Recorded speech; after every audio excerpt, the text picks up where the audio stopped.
عرض سلام ادب حضور شما بینندگان نهایت گرامی تلویزیون زرین. نور وجوات هستم و شما را به برنامه گذرگاه اندیشه یافته با دوست عزیزم آقای اسلمیار خوش آمدید میگویم. من با شما سلام میگم از طرف خود و امید است که جور و صحتمند باشید. دوستان عزیز، برنامه امروز ما یک برنامه متفاوت است. البته برنامه ما سر مضمون جبر و اختیار است که اول میخوایم از ترجان عزیز بپرسیم که امروز که به تلویزیون آمدین این اختیارشون است یا جبر است؟ این اختیار خودم است و خودم خواسته که دیگه اشتراک کنم و تا اندازه بتونم از سخنرانی ها و از گفته‌های دیگر ها مستفید شوم و ضمن چیزهایی که گفتنی داریم در بین مشترک بگذاریم تا همه با هم فکر کنیم. خود برنامه گذرگاه اندیشه است. من امید است که کسانی زنگ بزنن و اونا هم اشتراک کنن و نظریات و پیشنهادات خود را مطرح کنن. شماره تلفن ما بیننده گرامی برای پرده تلویزیون است 949 502 54 54 و این برنامه گذرگاه اندیشه یافته است. اولی سوال ما که میخوایم از ترجان عزیز بپرسم سوالی است که منظور از جبر و اختیار چیست و چرا این موضوع بسیار مهم است؟ موضوع جبر اختیار از بسیار قدیم زمان در تاریخ فکر بشری همیشه بسیار مطرح بوده و این بیشتر در دو حوزه، خصوصا در حوزه دینی و در حوزه خصوصا علمی جدید و همیشه مطرح شده. خب این محدوده هایی که به این وجود داره که انسان چگونه اختیارات داره، چگونه آزادی های در اختیار داره که بتونه عمل کنه خودش و چگونه مجبوریت ها یا معذرت های رو به اصلا باز می‌داره از اون. در این موضوعات مثلا در رابطه موضوعات دینی مثلا خصوصا چیزهای نو رو بگیم یک جان نولتن یک شعر داره که در اون نشان میده که ملائک با هم صحبت میکنن با هم و میگن که چی میشه که اگر ما از خود اختیار میداشتیم و گناه میکنیم و خدا ما را به اصلا عاقل میساخت و با ما خوشحالی میداد و میگفت که شما اختیار داریم و ما گناه میکنیم بزرگ کی ما را جزا میده و چرا ما را جزا میده. خب این بحثایی است که در اون است. در ساعت علمی امروز با پیشرفت‌هایی که در علوم فیزیک و در مسائل روانشناسی اینا آمده یک سلسله چیزهایی که خود به اصطلاح رویکردهایی که در وجود داشته در مسائل علمی چون انسان امروز از اتمات تشکیل ساخته شده یا که وضع رفتارهایش متأثر است از محیط و اجتماعش و از خود موضوع ژنتیک اینا هم باعث شده که این هم یک قسم معادله‌ای است که انسان رفتارش رو شکل میده، اراده‌اش شکل میده، اختیارش شکل میده. از اون خاطر این بحث امروز در فلسفه چند نگاه مطرح است یا در موضوعات فکری از نگاه موضوعات مثلا جنایت، از نگاه مسئولیت، از نگاه مسائل درست و نادرست و از اون خاطر وقتی که این موضوعات پیش میره از نگاه فلسفی و راههای دیگه کشانده میشه. مثلا در رابطه با موضوعات دینی فلسفه دین موضوع اصلا میتونم جبر اختیار صحبت کنیم. در رابطه با فلسفه سیاسی و اجتماعی امروز میتونیم. در رابطه با قوانین جزایی امروز، در رابطه با اخلاق، موضوعات اختیار انسان و مجبوریت‌های انسان و پیوست قرار میگیره. از اون خاطر یک مضمون خاص نیست، یک موضوعی است که در همه موارد مورد بحث قرار میگیره. ولی موضوع خود مهم است. ارتباط جبر و اختیار با آزادی و مسئولیت انسان‌ها چگونه است؟ خب این دو عنصر آزادی و خود محدودیت دو عنصر است که بدون از این دو تا آدم نمیتونه که از اختیار صحبت کنه. چون وقتی آدم اختیار صحبت میکنه یکی از مفاهیم اختیار آزادی انسان و وقتی که از مجبوریت صحبت میکنیم در عالم که انسان خودش عامل است و انسان خودش اکتور است و اصلاح در اونجا هم اراده انسان و آزادی های انسان مورد بحث قرار میگیرند. اینامی که آزادی ها چی است میتونم باز نقاط به دو دسته تقسیم میشه. یکی آزادی هایی است که ما آزادی های ظاهری میگیم. مثلا ما میخوایم به اختیار خود دست خود بالا، ما میخوایم که مثلا برم امروز نبوتر یک جای برم، یا میخوایم از نوع آیس کریم بخورم که چاکلیت باشه یا دیگر باشه. این اختیارات است که مثلا تصمیم میگیرم و کسی بر من نقش نداشته که مرا مجبور بسازه یا مرا کنترل کنه. یا اینکه ما میخوایم مثلا در جامعه غربی امروز آزادی ها زیاد وجود داره. متاسفانه این آزادی های ظاهری هم در جامعه سنتی خصوصا مذهبی خود وجود نداره. ما وقتی آزادی صحبت میکنیم آزادی ظاهری هم بسیار مهم است. آزادی ظاهری ما قبلا در پروگرام ها از حق مداری صحبت کردیم. پایه بزرگ حق مداری یا لیبرالیسم رهایی است و آزادی است و آزادی در سه بخش مشترک پیش میره. یکی آزادی معرفتی است، آزادی فکر کردن است و هم با راه خود فکر کنم.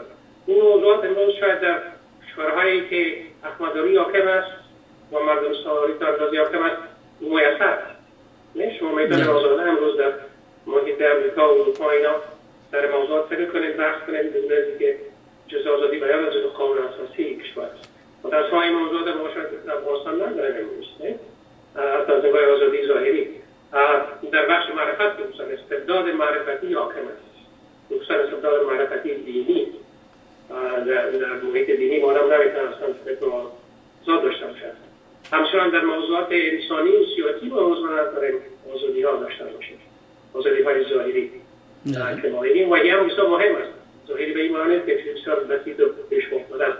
شاید در اینجا کسایی که در آمریکا کشور غربی آزادی ها به اصطلاح یک چیز ظاهری بسیار آسان است، که کسایی اینجا تولد میشن با این محیط تولد میشن و اون خوب گرفتن و اون رو به اصطلاح انگلیسی taken for granted میکنن که یک چیزی که باید باشه، اگر امکان بناز امکان نداره، چیز بسیار چیست طبیعی است. اما متاسفانه در کشورهایی که استبداد حاکم است، استبداد معرفتی حاکم است، خصوصا سوایی است، بعد برمیگردیم با موضوعات استبداد سیاسی نه؟ که او هم موضوعات آزادی و مجبوریت از ظاهری همینجا مطرح قرار می‌گیره. چون ما میتونیم سر از اون صحبت کنیم. خب آزادی با معنای مختلف آمده، مثلا آزادی یا مساوی به عدل و عدالت آمده که انسان بتونه عادلانه به اصطلاح عادلانه بودن و حتی بعد اوقات از خود منصور امن یا ارزش امن بالاتر قرار گرفته در بین متفکرین اینا که میگن وقتی آزادی نباشه عدالت هم نباشه. بسیار مهم است. بحث‌های دیگه که ما داریم از نگاه معرفتی باید مثلا آزادی که آدم رهایی از بحث اصلا چیزهایی که ما امروز باید یقین رو بشناسیم و یعنی یقینی این چیزا وجود دارد در حالی که شاید وجود نداشته باشه یا شاید که بسیار نادرست باشه و یک خانه تکانی کنیم و یک آزادی داشته باشیم که اون رو به اصطلاح خود سلوک بسازیم و همون حرفی است که بعضی متفکرین میگن که رهایی از یقین و یقین به رهایی بعضی مهم است. خب یک بسیار مهمی که در آزادی ظاهری مهم است موضوع خود بودن انسان است که انسان میتونه خودش باشه که ایتان راضی با آزادی یعنی پره که ما مطلب از کار میگیرم به او هم مهم است که من وقتی تصامیمی که میگیرم من نباید مثلا وابسته به کسی دیگه باشم نه. مثلا در ساحت موضوعات مثلا غلام بودن یا بازار داشتن یا برده داشتن اینا هم در حد آزادی انسان میره که مثلا وقتی شما غلام کسی میشه نه تنها از نگاه سیاسی حتی از نگاه فکری مثلا شما آزادی ندارید. شما مثلا یک بدیگه که ورستیم که دیگر ها شما را شکل میده آزادی در رابطه با مسائل ظاهری موضوع میره. اما عنصر بسیار مهم است که آدم خودم باشد در آزادی به اصطلاح خود بیگانگی نباشد و در پایش توانگری یا توانایی یا ability و power to do به اصطلاح انگلیسیش این دو عنصر بسیار مهم است در آزادی انسان در آزادی ظاهری. برمیگردیم به آزادی که عمیق‌تر از بین فلاسفه و در بین اهل کلام، کسایی که به اصطلاح در بحث‌های دینی میکنند، اون برمیگرده به مسائلی که ما خصوصا در ساحت دینی و مسائل داره منام سرنوشت و معنی مشیت الهی و معنی ازی که از روز اول به اصطلاح تمام اعمال ما را تمام چیزا به قلم زده شده و ما دو اختیار نداریم. این در ساحت دینی است که موضوع یک اختر است. در ساحت علمی امروز بحثی به نام دترمینیسم وجود داره و معنی مجبوریت. این بیشتر از موضوعات عقلی آمده و دترمینیسم به معنی سلسله علت و معلول و معنی مجبوریت به معنی جبر فکری یا فکر منطقی یا جبر عقلی یا فلسفی است. این معنی که وقتی که یک سلسله مبادی یا یک سلسله ابتدایات صورت میگیره، یک سلسله عوامل صورت میگیره پیش میاد، یک سلسله حوادث صورت میگیره و حوادث خانه‌ها به حوادث ضروری به اصطلاح منتج میشه. از اون نگاه یعنی از اون گریز نیست. مثلا امروز بحث‌های هست در رابطه با موضوعات روانشناسی که مثلا خصوصا علوم رفتاری که میگن که یک روانشناس میتونه با دیدن شما اعمال آینده شما را به اصطلاح پیش بینی کنه و خود علوم رفتاری به اصطلاح دوستان بحث است. یا در رابطه با موضوعات فیزیکی که ما مثلا میگیم که در فلسفه ذهن امروز دوستان بحث است که تمام اعمال انسان و به اصطلاح برمیگرده به همون سلول‌های و حجره‌های مغز انسان. مغز انسان است که به اصطلاح با تعاملات کیمیایی که داره در خود نوروساینس و نورو انجینیرینگ که امروز موضوعی بحث است، اینا است که رفتار ما را تعیین می‌کنه، عملیات ما را تعیین می‌کنه. بعضی بحث‌ها امروز است که در رابطه موضوعات علمی که فلسفه هم دخیل است که میگه که خب من می‌دانم که با موضوع ژنتیک امروز به اصطلاح تمام از رنگ چشم و گوش یا گرفته یا به اصطلاح چه قسم بینی چه قسم باشه، گوش چه قسم باشه، تا حتی رفتارهای آینده داره. چون به حساب خود دی ان ای انسان و خود نقشه برداری از دی ان ای به نام هیومن جینوم در یه واقع به اصطلاح در پرداختن، ریشون یک سلسله بحث‌های دیگه وجود آمده که آیا ما از اول پروگرام شده هستیم ولی که در قالب دینی مباحث نیست، اما در قالب مسائل علمی امروز مطرح است. از اون خاطر دو عنصر آزادی و مسئولیت و عنصر اولش آزادی است. یک چیز مهم است. آیا ما آزاد هستیم که بتونیم سرنوشت خود تعیین کنیم یا اعمال رو پیش ببریم بدون از اینکه کسی ما را کنترل کنه، بدون از اینکه کسی ما را از قبل و این در رابطه با مسائل دینی به مشیت الهی برمیگرده و توانگری خود یا قدرت خدا برمیگرده و بحث‌های اون صورت میگیره که خب اگر من توانایی داشته باشم خودم این کار کنم، پس نقش خدا چیست؟ و اگر آیا توانایی من بیشتر از توانایی خداست و اینکه اگر من مجبور باشم پس موضوعات مسئولیت در برمیگرده که یک نفری زمان مسئول است که او اختیار و آزادی داشته باشد. شما با اختیار و آزادی یک عمل خوب میکنید، شما پاداش میگیرید. شما با اختیار و آزادی با نخاطر یک عمل بد میکنید باید سرزنش شوید. اگر شما با اختیار و آزادی یک عمل خوب نکنید و عمل بد بکنید و دویش به اصلاح، در اون صورت نه سرزنش به شما به اصلاح قابل چیست تطبیق است و نه به شما پاداش دادن است. این خود در موضوعات دینی امروزی نیمتی بحث بوده که از قوال یک شعر از مولوی است که میگه از تاشر یک چیزا را که همچنان بحث است تا عشق بشر در میان جبری و اهل قدر که گرچه تصمیم نامه تنازم که در ادبیات ما هم این موضوعات حاکم بوده و مولوی خودش صاحب اختیار از حافظ بیشتر جبری است. اما این بحث تا اندازه هم شاید آمد و شخص که شعر معلومی نمی‌کرد ولی بحث تا وقتی که دوباره بحث انسان زنده میشه این نمی در میان جبر خلقیه و جبریت که بحث‌هایی که در رابطه مسائل دینی یه ادامه خواهد داشت. از اون خود رمزان آزادی و خود مسئولیت بسیار مهم است.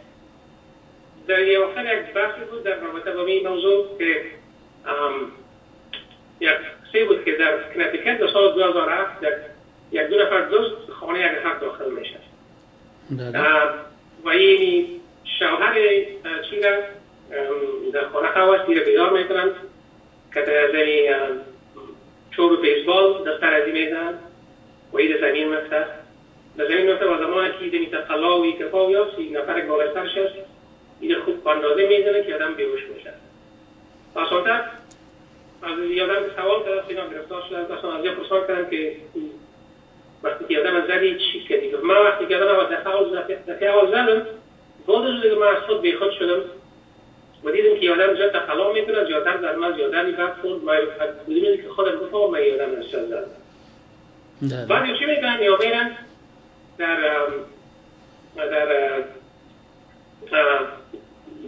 خانه را گرفتن یک خانم هست و دو دختر از زوج اونم دکتر میده از دکتر است یا را بسته میکنن از بیشونه هم خانم بسته میکنن هم یک دختر 13 ساله است یکیش 11 ساله است یا را بسته میکنن میرن بانک یکیش میره بانک از بانک $15,000 میکشه خانم خط میبره از بانک میکشه پس میاره و در وقتی که او میره یکی از یاد دخترهای ازی چی میکنه عکسای برهنهش هم میگیره و کارهای به اصطلاح چی استمنایی بارش رو میکنه و بعد وقتی که خانه میره این نفر دیگهش میره از بیرون پترول میره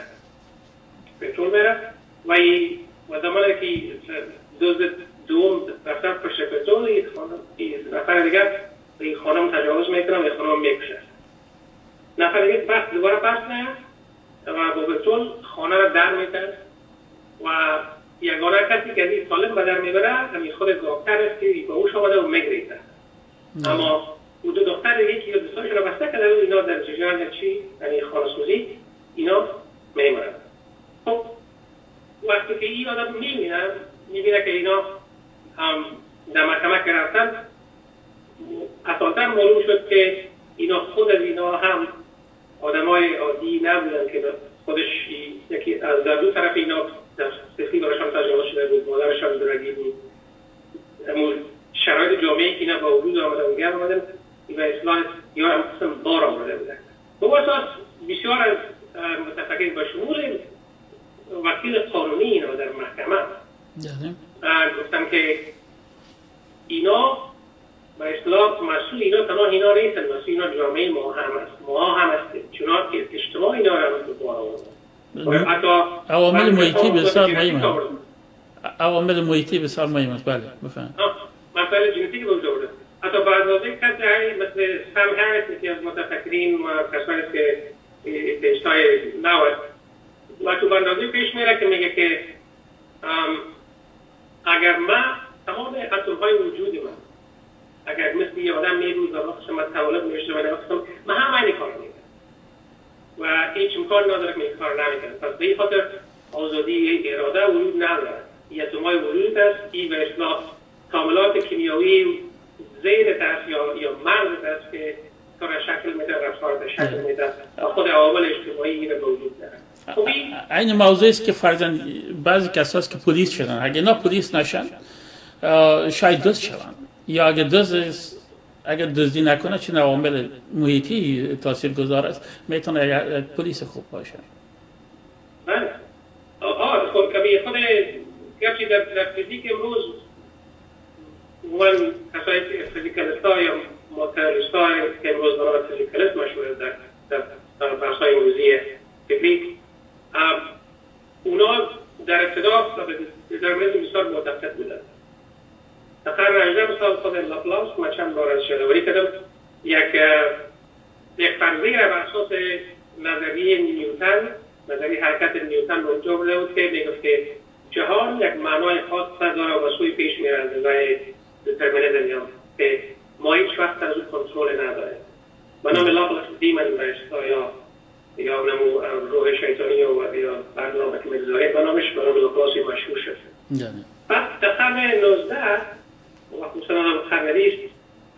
آمدن نظریات ارنشتاین، نظریات نیلز بور، ماکس پلانک در رابطه با موضوعات کوانتوم فیزیکس و بعد از اون موضوعات ماورای کوانتوم فیزیکس و مثل فیزیکس‌های مثل استیون هاکینز و دیگر کسایی که همسر بود این نظریه رسیدن که ما نمیتونیم موضوعات خود حرکت اتم خصوصا در حالت کوانتوم که میرسه این ما به اصطلاح تعیین کنیم یا پیش بینی کنیم.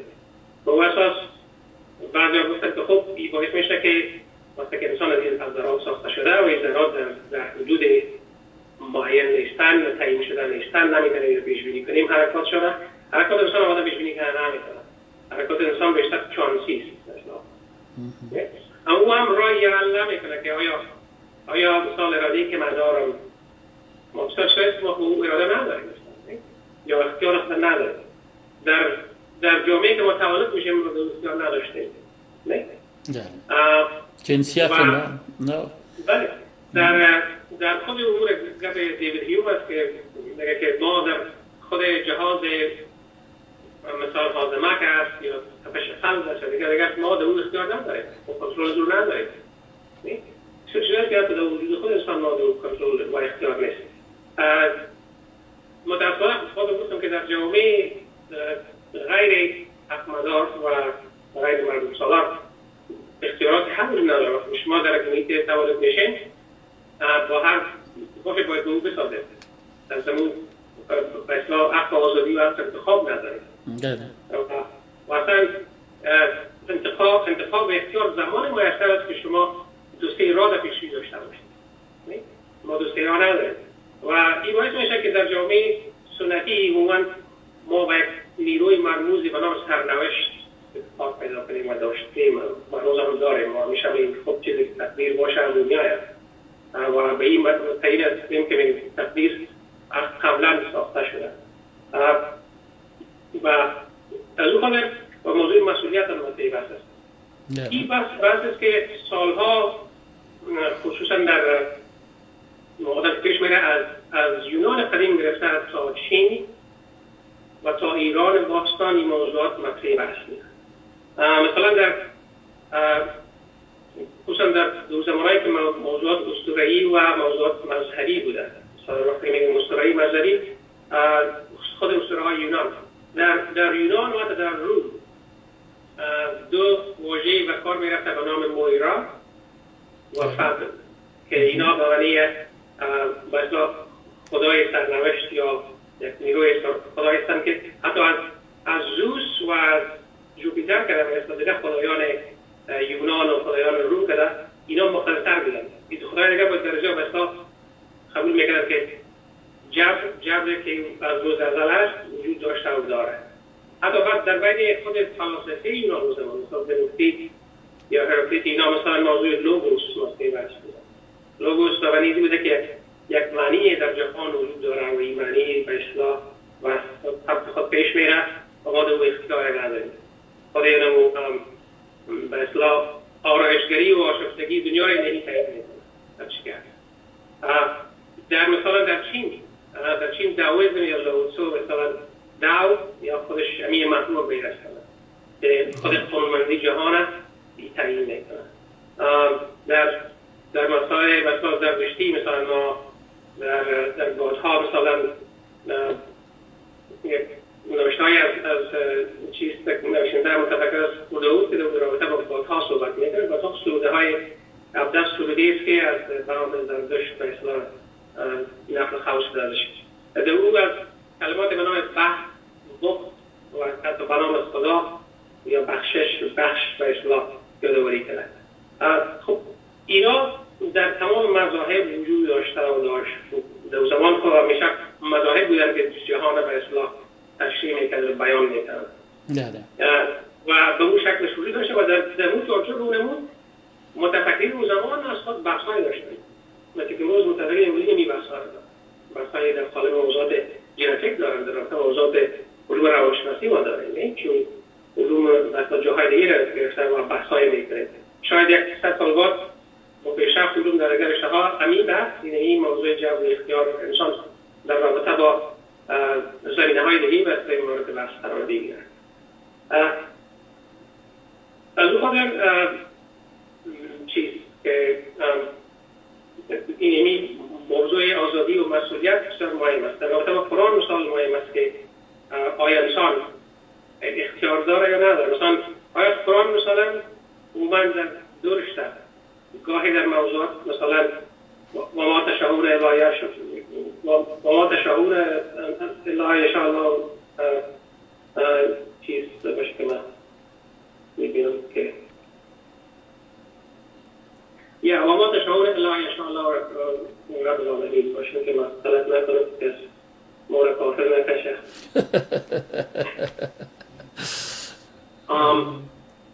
چون من یک نوشته گرفته بعدش که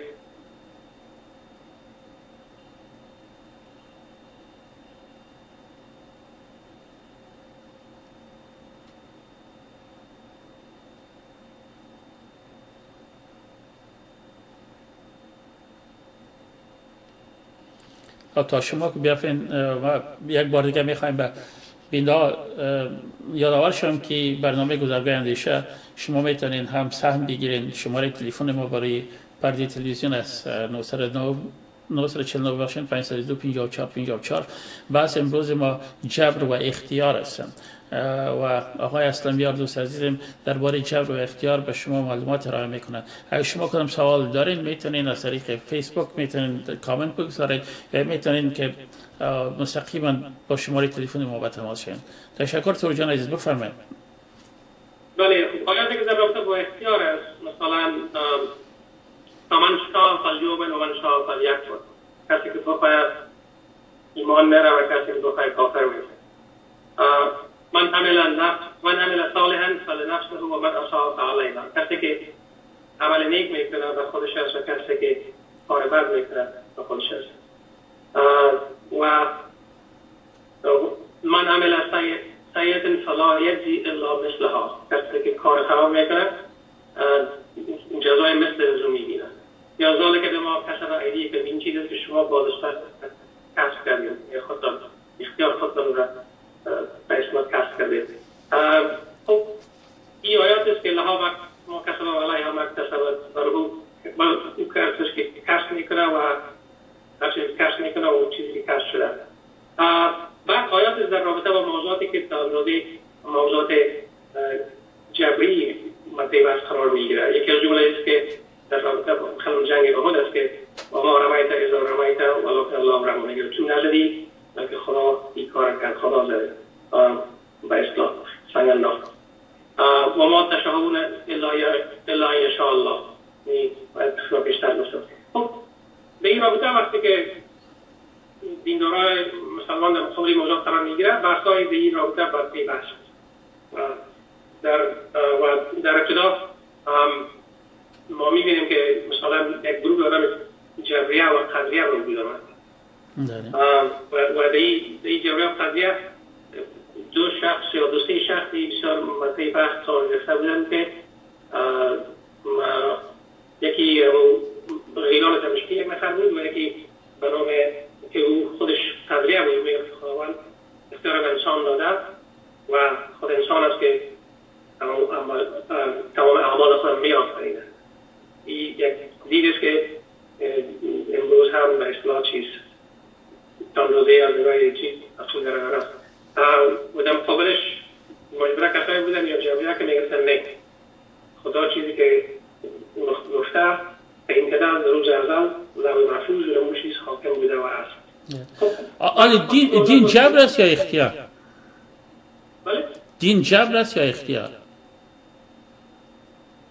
خب من میخوام در صحبت کنم که متفکرین مسلمان اون زمان دو سه راه را بود از اون پیشکش کردن در کدامش که مثلا گروه‌های فکری بودن که به نام معتزله در تاریخ اسلام آمدن، گروه‌های فکری بودن که به نام اشاعره در تاریخ اسلام آمدن و در بین از اون مثلا گروه‌های فکری بعدی که بیشتر بنیاد سیاسی داشتن از جمله مثلا اهل تشیع یا شیعه امامیه، اونا نظریات خود دارن به قسمت. خب اینا متفکرین اسلامی از خود در اون چارچوب اعتقاد به اسلام و مؤلفه‌های دینی به شکل روزمره و از خود به اصطلاح رایه‌های پیدا کنیم. یکی جواب اختیار است منتها یک بخش بسیار مهمی به خاطر اردوش آمده فرزند دین اردوش آمده. شما فرزند اگر از دین خارج شوین به شما شما را حتی میتونن که اعدام کنن به خاطر که شما از دین گذاشتین. و بعض آیات هم هست که میگه انسان خود مختار است. و ما از یک سون اختیار داده شده مگر از یک سون جبر هم است. خب این برمیگرده به خود به اصطلاح تفسیر یا فهم ما از قرآن و در اون وقتی میگم فهم از قرآن، فهم ما از قرآن در رابطه با خدا و فهم ما در رابطه با انسان و در رابطه با طبیعت. این موضوعی که بسیار مهم است، خصوصا خدا و انسان. بر اساس بینش ما و از خدا و انسان این مکاتب فکری مختلف تشکیل شده. مثلا اما وقتی که از معتزله یاد میکنیم، معتزله نقشش دیدش از خدا و انسان بیشتر عقل گرایانه میدن. و خب ما میخواستم در این صحبت کنم که اول از اون تاریخی یعنی گروه جبری و قضیه پیش از معتزله و اشاعره اینا بودن. اینا یک گروه سیاسی هم در اون زمان بودن که اینا هر دویش خصوصا بخش قضیه که اینا را مردم تاپند بودن که اینا مجوس هستن، اینا زردشت هستن، اینا آتش پرستار هستن. یک موضوع بسیار مهمی که در اون زمان مطرح بحث بود که هر کس میخواست مخالفین سیاسی خود حتی مخالفین فکری خود به نام تاپک امروز هم بسیار مهم است. تاپک میگن که اون زمان که میگن قدریه مجوس حاضر الامت، قدریه آتش پرستای امت اسلامی هستن. تاپک که میخوردی دیگه بازتر در بین مردم دیگه باید جای نداشتی و اشتباه اصلاح مجوس دیگه و شکل آتش پرست پیش میاد. و ضمن بعد از اوقات اینا هم گرایش‌های سیاسی داشتن. اینا خود یعنی غیلان دمشقی و یکی دیگه از دوستایش و کسایی که ادعا میکردن توسط دو خلیفه اموی و پیشامش هست. خب به این قسمت چیست تا اندازه بحثان زیاده تا معبد جهنی و غیلان دمشقی اینا طرفدار ارجاء بودن و از اون کسی که مخالف ارجاء بود و چی بود به نام جهم ابن صفوان خراسانی. یه از اصطلاح اینا بیشتر از زیاد کسایی بودن که از خراسان اینا بیشتر از نسل خراسانی و اینا بودن. و بحثا هم که میشنن اینا بحثای بیشتر گفتیم احسان تبری یک بحث بسیار خوب در قسمت میگه که اسلام وقتی که حضور زمانی که پایگاه خلافت خود در بغداد آورد، بغداد جزء حاکمیت ساسانیان بود. با دو چالش روبرو شد اون زمان. با دو چالش. یکی چالش‌های عینی و اجتماعی که با جامعه برخورد که جامعه بسیار پیچیده‌تر از جامعه مکه و مدینه بود. با فرهنگ برخورد که فرهنگش متفاوت‌تر از فرهنگ مکه و مدینه بود. و ضمن در بخش دیگه در بخش فکری و نظری بود که با افکار و نظریات دیگه به اسما برخوردن. اینا هر روش یک چالش بود برای اینا. اینا به اون باید او بهرینی یا خود مثلا کسانی که تشکیل موزیک بحث میکنن که خود پیام اسلام تمام پیام بسیار ساده و سبک و اسلام چی بود؟ پیچیده نبود. بسیار ساده بود. اما وقتی که با این موضوعات پیچیده دیگه برخوردن این بحث ها آغاز شد. این خدای اجتماعی چی بود یا خداست؟ دیگه است. و این باعث شد که بعد از خود اینا مخالفان سیاسی باشن و بین اضافه باشن. بحثا این طریقی است که یا به خاطر اعتقاد خود یا ادامه شده یا به خاطر موضوعات سیاسی خود مشکل است آدم او را بررسی کنه. هر دو نظر داده شده امروز که بعضا میگن نه یا به خاطر ششتن که مخالفین خلیفه بودن. بسیار متفکرین دیگه همزمان زمان مثل خود حسن بصری یا کسایی که شاگردای اینا شاگرداش بودن اونا هم میگن طرفدار اختیار بودن و اونا را کسی غرض نگرفت. تا این کسایی را که مخالفین سیاسی بودن. اما بعد از اون این دو گروه معتزله و اینا میاد. معتزله واسه این نفر بود که از قرن 80 تا 80 زندگی می‌کرد. یکی از متفکرین مسلمان بود که بحث می‌کرد.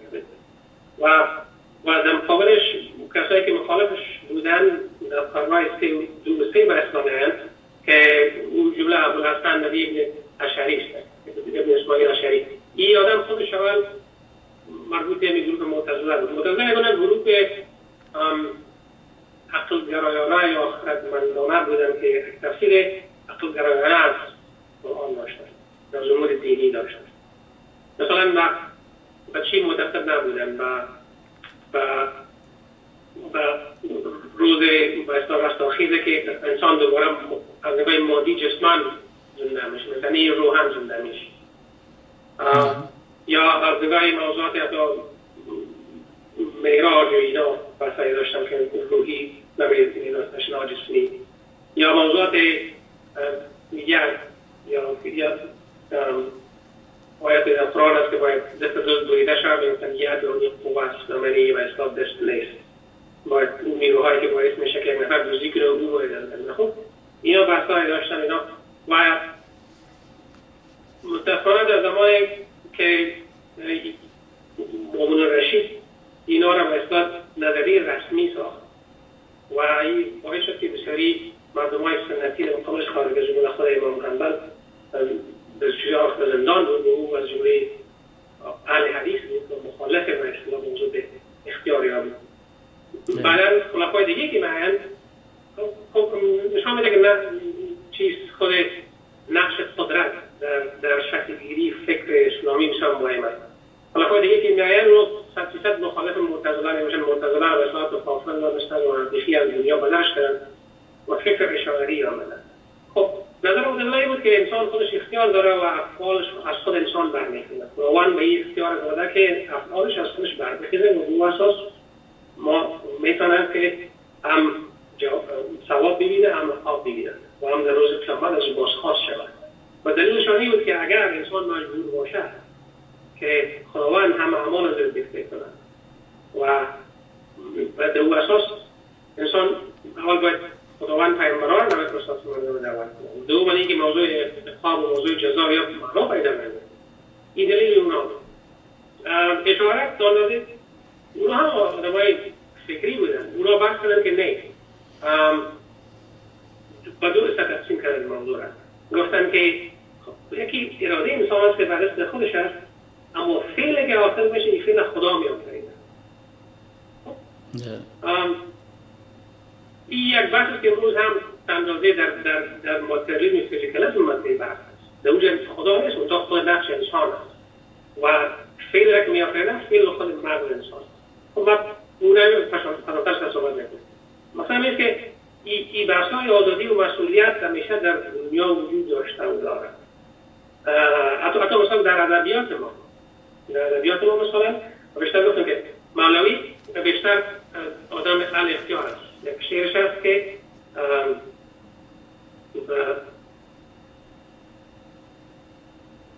میگه اختیار هست ما را در جهان، حس را منکر نتانی شد عیان. سنگ را هرگز نگوید کس بیا و از کلوخی کس کجا جوید وفا. آدمی را کس کجا گوید بپر یا بیا ای کور در من در نگر. کس نگوید سنگ را دیر آمدی یا که چوبات را چرا بر من زدی. خوب اون میگه که خود انسان است و مرحله میرسه که خودش اختیار از اوست. اختیار در چوب و در موجودات فیزیکی وجود نداره. ما توقع از او نداریم، قابلیت از این نداره که از خود عمل کنه. این انسان است که عامل است. یا برعکس ما وقتی که با شعر میگیم در حافظ و خیام میگیم مستقیم مثلا خیام آدمی که اندازه چی بوده؟ شعرش است که بر لوح نشان بودنی ها بوده است، پیوسته قلم ز نیکوبت فرسوده است، در روز هزل هران شیبایی است بداد، غم خوردن و پوشیدن ما بیهوده است. میگه روز هزل یا مدد چی داره؟ حافظ هم تقریبا نمی ردیف جمعیگرامه که شعر است که میگه در پس آینه توی صفتم داشتن آنچه استاد ازل گفت بگو من نمیگویم. میگه من مثل توتا ورستم هرچی که استاد ازل گوی من میگه همه دارم، من از خود اختیار ندارم.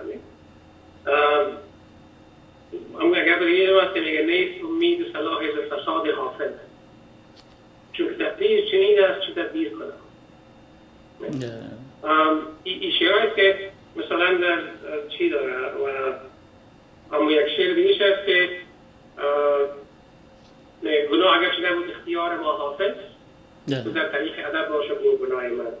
خب مقصدی که این بحثا در آزادی و مسئولیت ما در فرهنگ خود چی داشتیم، چی در فرهنگ ادبیات خود ما داشتیم، چی در فرهنگ دینی خود داشتیم و امروز به مسائل علمی و مسائل فلسفی همیشه وقتی بحث می‌کنه مطابق امروز موضوعات علمی موضوع را بحث قرار می‌گیره که آیا ما مسئول هستیم در مسائل عمیق‌تر، آیا جهان ما را کسای دیگه شکل میدن یا نمیدن و این مسئله بحث قرار می‌گیره.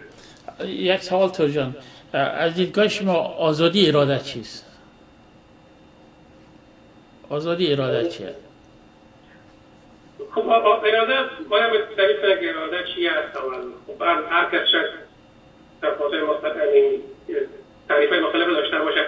به نظر من اراده هم یک عمل هدفمند انسان است که در عمل انسان کنترل بلا قید شرط در عمل داشته باشه. و اراده حدود ما در بسیار موارد ما اراده آزادی اراده داریم. خود در بحث‌های فلسفی من به نام فری ویل یاد می‌کنم آزادی اراده. خب آزادی زمان حاصل میشه که اول ما ممانعت‌های داشته باشیم. ممانعت‌ها مثلا ممانعت شاید فیزیکی باشه. من شاید بخوایم اراده کنم که بپرم اما فیزیکی نمیتونم بپرم. من شاید بخوایم که یک موتر بسیار خوب بخرم اما خوش ندارم. این داده‌هایی که هست در جامعه. اما مجبوریتی که ما از این بحث میکنیم این مجبوریت غیر از محدودیت هاست. مجبوریت سرنوشت ساز است که میگیم از روز اول چون در بحث دینی دو چیز است که میگیم قدرتمندی خداست، توانایی خداست که خدا اعمال خودش رو میآفریند و یکی دانش خداوند خبر داره که چی میکنیم. تو بحث میکنه با خدا شناسی ما وقت خدا را اون در میگیریم نتیجتا باید عمل خودم چی کنیم. الان به این بحث در بحث‌های گذشته دینی رابطه بوده که رابطه طولی و عرضی بوده. خب و اختیار انسان در طول اختیار خدا قرار داره. ما پیشتر گفتم که اشاره یک موضوع میگفتن فعل خدا میآفریده اراده انسان میکنه و اشاره و معتزله میگفتن که نه فعل و اراده هر دوش از آن انسان است چون خدا برش این اختیار داده. بعد در بین آن تشیع از جفابت نفسان میگنم که میگن لا جبر لا تبدیل امر بین الامرین نه جبر است نه اختیار است یک چیز بین اردوشی است. موضوع هم تعریف میکنه که بسیار با معتزله است. میگه انسان عملش ارادهش بدون واسطه است خودش ماشین نمیگیره اما عملش با واسطه خداست. تقریبا این نگاه می‌کنه که تقریبا نیم شاعره می‌دونه در بین میاد. خب این دیدگاه اون زمان بوده. امروز بحث‌های دیگه بحثی است. مثلا نمی‌بحثه که آیا انسان مجبور است و بحث موضوع دانش که میگه که خب اگر نیرویی باشه که تمام حرکات ما را می‌کنه، تمام عملکرد ما را می‌کنه و حتی شاید حرکت اول تعیین کرده که این کار را بکنیم. نه؟ پروگرام کرده مثلا. مثلا گفته پروگرامرهای موزیک all the iterations, every single possible تمام امکاناتی که وجود داره که راههای که داری میفهمه که چی است و میفهمه که کدام چه اختیار میگیره باید از اون. اما خود تصمیم میگیری. این بحث یک فلسفه‌های امروزی به نام فرهنگ این مسئله بحث قرار میده. اگه شما فکر کنید که در اتاق هستین، شما در اتاق هستین که اتاق دروازه داره اما شما نمی‌دونید در و یک نفر در پشتر دروازه در بیرون اتاق هست. میفهمه که تو چی میکنی؟ هر حرکتی که میکنی، هر کاری که میکنی، اون میفهمه. اون تو نمیتونی. هیچ اویست که به نام امروز به نام سازگاری که بعد یاد یادش میکنم که نشتا خود موضوع سازگاری موزیک که میگه شاید از نگاه ژنتیک یا از نگاه رفتاری چی ما اسم علوم رفتاری اینا ما سلسله ضرورت‌های مجبوریت‌های ضروری وجود داشته باشه، پروگرام‌های وجود داره، اما تو رئیس عامل رئیس ایجنت انسان است که ایجنت است، انسان است که وضع میکنه که خلق کنه، ولو که در ورای از این یک نیروی وجود داره که هم میفهمه تو چی میکنی و هم قبلا سر پروگرام ساخته.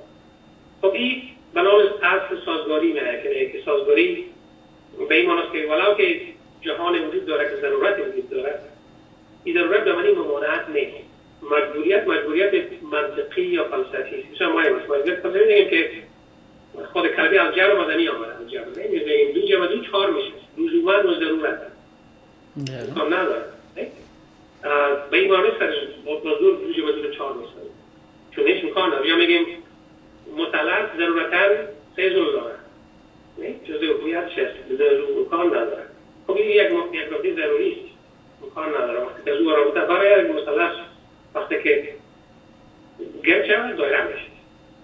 خب این دلیلی است که مردم بحث میکنن امروز میگن که خب محدودیت که وجود داره این محدودیت‌ها مساوی و مجبوریت است. و ضمن در موضوعات کوانتوم فیزیکی که فوکس که مطلب بحث قرار میگیره اون در مرحله وجودی خاص خود است. این که در حالت اتمی مثلا ما قابلیت پیش بینی داریم، به این معنی است که حتما در حالتی که انسان است در وجود انسانی هم ما قابلیت پیش بینی داریم که چی موضوعات رخ میده. اتفاقا این موضوع مولوی سالها قبل دیگه خب یعنی موضوع درجات وجود و یک موضوع دیگه هم از در فلسفه که امروز دو موضوع، یکی به معنی گراوندینگ یا پایه بودن یا زمینه بودن در چیزه و یکی به معنی ایمرجنس یاد میشه. من این تو عرب میتونم بحث کنم در قسمت. من تو مولوی یک شعر داره به نام از چیست که از جمادی مردم و نامی شدم و از ما مردم به حیوان سر زدم. از جمادی از سنگ بودن یا از جامد بودن میگه من مردم و نامی شدم. نام خود نبات بودن و اصلاح اینا رو میگه. از نمویی که به اصلاح وجود داره از نمو مردم به حیوان سر زدم. از نمویی که بود از نموی ابتدایی این و حیوان شد. نه؟ بعد میگه مردم از حیوانی و آدم شد. از حیوانی مردم و آدم شد. از چی گویم؟ حیز مردن کم شد. باز میگه از مردن نمیستم نشون بازم به اصلاح میرم. خب این درست درجات وجود است. بعد میگه که همه دیگر دل میرم از بشر تا برایم از مواهق بال و پر. و دیگه یادت میگه من دنیا بشر هم پیش میرم میگه ملک میشم. باز میگه که بار دیگر از ملک فران شدم و آن شد و هم ناید آن شد. باز میگه که چه شد که میگه من از آدم جدایی ندارم. بازم میگه پسرم گردم قدم چون عربانون گویم کانال لای راجعون. یعنی در قرآن میگه که بازم بسیار خدا برمیگردی. خب این نشان میده درجات وجود از رنگی. بحث وجودی هم ترمی موضوع از نگاه بودید علمی که انسان شاید از نگاهی که با ذرات اتمی اینا از نگاه grounding it could be grounded based on atoms or matter. اما خود وجود انسان اسنس یا ماهیتش استقلال داره. یکی موضوع به نام grounding forces یا grounding reasoning، یکی دیگه هست که امروز به نام emergent یاد میکنم. emergentism به این معنی است که یک کلی که از اجزا تشکیل میشه از اجزا که بزرگتر است یا مستقل‌تر است. مثلا انسان از اجزای تشکیل شده به نام مثلا پروتئین ها، شحمیات است و خود اینی دو خند است نه؟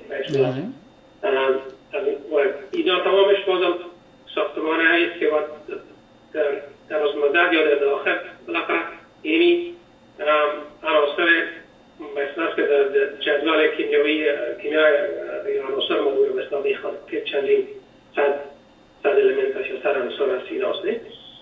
اما آیا انسان تنها وجود آیا انسان تنها ایناست و اینا ما رو تعیین میکنه؟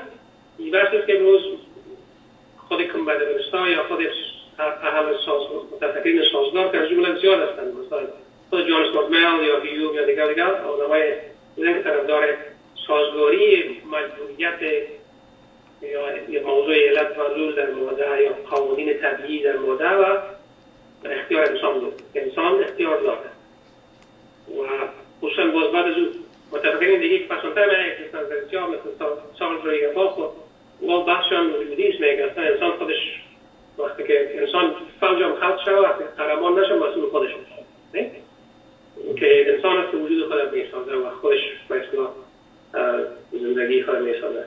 از اون دیگه آدم که میبینم ما اختیار داریم، چی از دیگه اختیار ظواهر و چی از دیگه اختیار در امور موضوعات جبره که امروز از دیگه ژنتیک مطرح یا چی از دیگه رفتاری در روانشناسی مطرح یا حتی موضوعات دینی مطرح.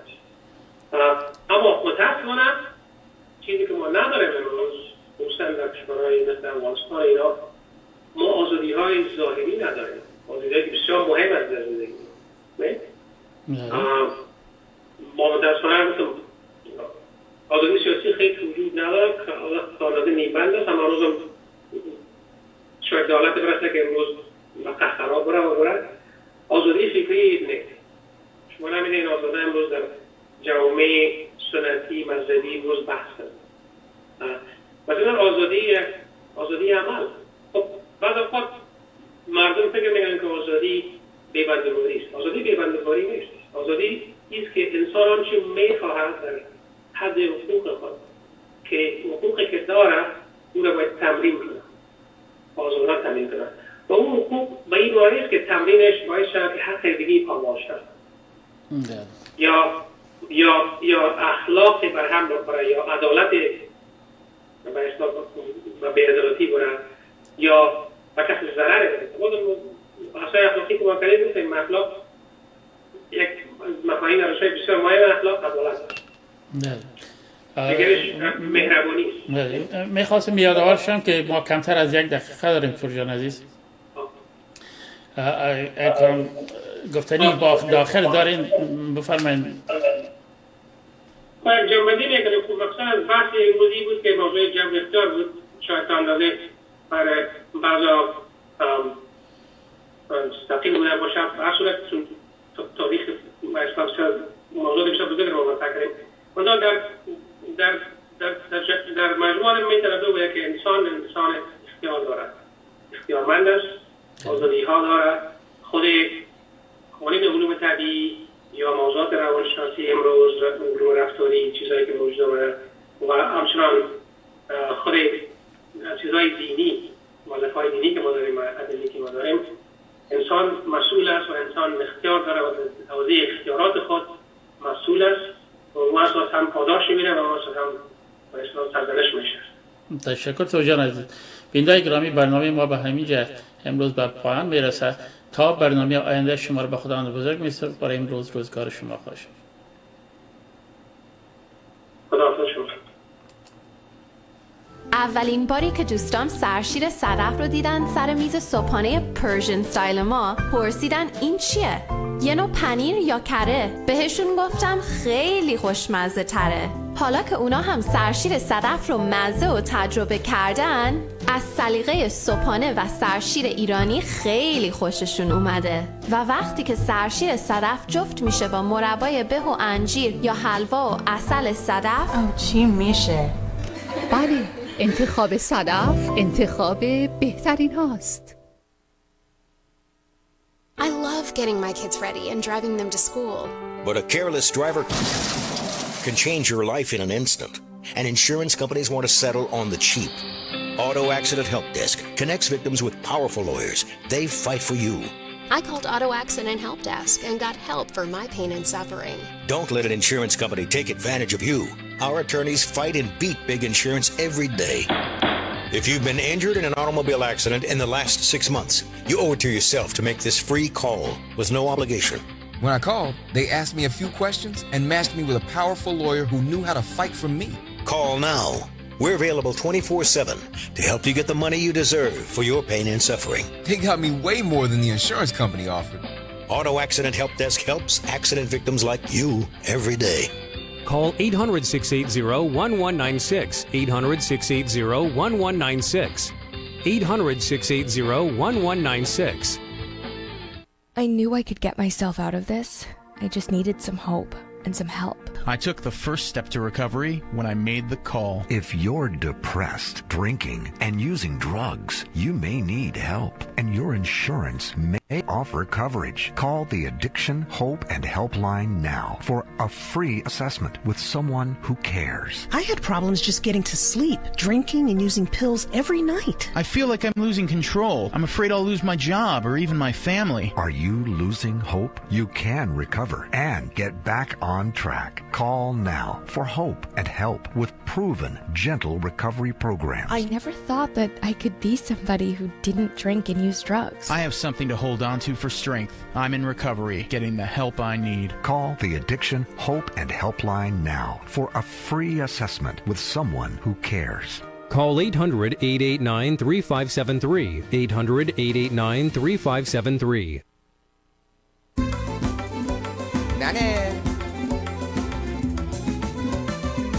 ننه دیشب حوث قیمه بادمجون داشتم، گوشت بادمجون و لپه خریدم، چند تایی مهمون داشتم، دادمش عروستون درست کنه، نرنگی داشتم ازه، آبرون رفت جلو هرچی مهمونه، هنوز تنم میلرزه.